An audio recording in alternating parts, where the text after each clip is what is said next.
বীরভূমের মধ্যে অবস্থিত সাধক বামদেবের অন্যতম সিদ্ধপীঠ তারাপীঠ। কথিত আছে তারাপীঠ সতীপীঠ নয়, বীরভূমের রামপুরহাট স্টেশনের কাছে দেবীর তারার এই মন্দির সিদ্ধপীঠ নামে পরিচিত। আর এই তারাপীঠের মন্দিরের পাশেই জীবিত কুণ্ড। কথিত আছে আজ থেকে বহু বছর আগে তারাপীঠে তখন গভীর জঙ্গলে ঢাকা দ্বারকা নদীর উপর দিয়ে বাজরা করে বাণিজ্য করতে যাওয়ার পথে সেখানে নোঙর করেছিলেন বণিক জয় দত্ত সওদাগর। সেই জীবিত কুণ্ডেই এখন সংস্কারের কাজ চলছে। কুণ্ড সংস্কারের জন্য পুকুরের সমস্ত জল পাম্প করে বের করে দেওয়া হয়েছে।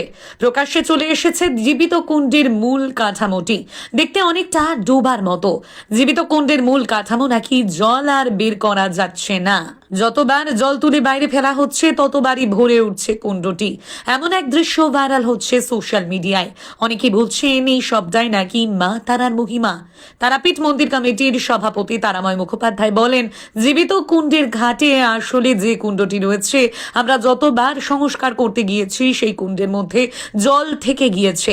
আর সেই জীবিত কুণ্ডের ঘাটের এক ইতিহাস আছে। সেই থেকেই এই ঘাটের নাম জীবিত কুণ্ড। এর আগেও আমরা একাধিকবার সংস্কার করতে গিয়েছি, কোনোবার সফল হয়নি। এর পাশাপাশি তারাপীঠ মন্দিরের সেবায়ত পুলক চট্টোপাধ্যায় জানান, তারাপীঠ মন্দির পুজো দিতে এসে ভক্তরা যে পুকুরটি দেখতে পায় সেটি আসল পুকুর নয়। সেই পুকুরের নিচেই রয়েছে আসল জীবিত কুণ্ড। অতিরিক্ত পরিমাণে জল থাকার কারণে সেই আসল কুণ্ডটি দেখা যায় না। তবে বর্তমানে প্রায় 6 মাস ধরে ঘাট সংস্কার করার জন্য আসল কুণ্ডর জল মারার চেষ্টা করা হলেও সেই জল পুনরায় বেড়ে যাচ্ছে। এমনটাই অলৌকিক ঘটনা বলে বিশ্বাস। হ্যাঁ, কারণ দেখুন, আমরা অলৌকিক ঘটনা এই জন্যই বলবো, কারণ আজও বর্তমান যুগে, বর্তমান সময়ে আমাদের যে জীবিত কুণ্ডের মধ্যে যে কুণ্ডটা আছে, আমরা যতবার সংস্কার করতে গেছি কিন্তু সেই কুণ্ডতে জল থেকেই গেছে। আর এই জীবিত কুণ্ডের এক ইতিহাস আছে। আমরা জানি যে বণিক জয় দত্ত সওদাগর এই নদীপথে বাণিজ্য করতেন। তার ছেলেকে একদিন সর্প দংশন করে, ছেলে মারা যায়। এবং এই তখন তারাপীঠ বা চণ্ডীপুর নামে এই জায়গায় খ্যাত ছিল না। ঘন জঙ্গল ঘেরা, যেখানে সূর্যের আলো প্রবেশ করতো না, সেরকম একটা জায়গায় তিনি নৌকা নোঙর করেছিলেন খাওয়া দাওয়ার জন্য। এবং সেখানে একটা শোল মাছ ধরে রান্নার যখন প্রস্তুতি নিচ্ছিলেন, সেই মাছ তখন এই কুণ্ডের জলে ধুতে আসে এবং জলে স্পর্শ পাওয়া মাত্রই কিন্তু মাছ জীবন্ত হয়ে পুকুরে নেমে যায়। তার মুনিককে তখন বলে যে এখানে এক রহস্যময় কাণ্ড দেখলাম, হ্যাঁ, যে মানে মরা জিনিস জীবন্ত হয়ে যাচ্ছে। তখন তার মনে উদয় হয় যে আমার ছেলেও কি জলস্পর্শে প্রাণ ফিরে পাবে।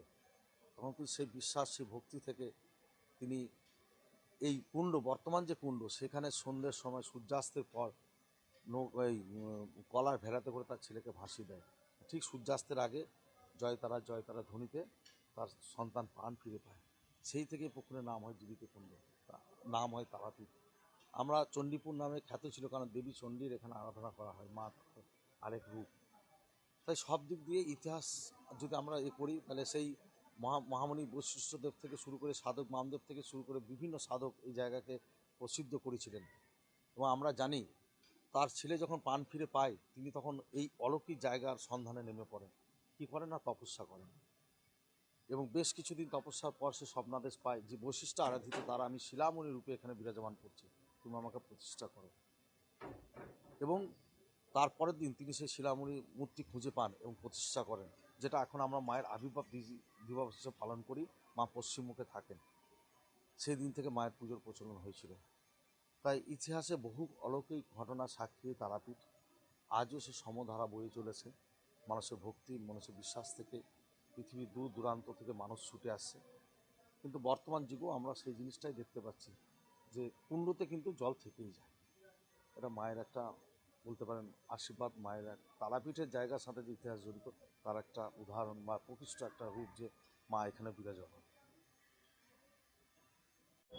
ঘটনাটা যেটা হচ্ছে যে আমরা সবাই বা ভক্তরা সবাই মায়ের যে দর্শনটা করেন, মন্দির পাশেই কিন্তু যেটা জীবিত কুণ্ড, যার একটা ঐতিহাসিক ঘটনা আছে যে জয়দত্ত সওদাগরের মৃত ছেলে এই পুকুর থেকে বেঁচে উঠেছিলেন এবং শোল মাছ, কাটা শোল মাছ জোড়া, মানে কাটা শোল মাছ পুকুরে ধুতে গিয়ে সেটা জোড়া লেগে যায়।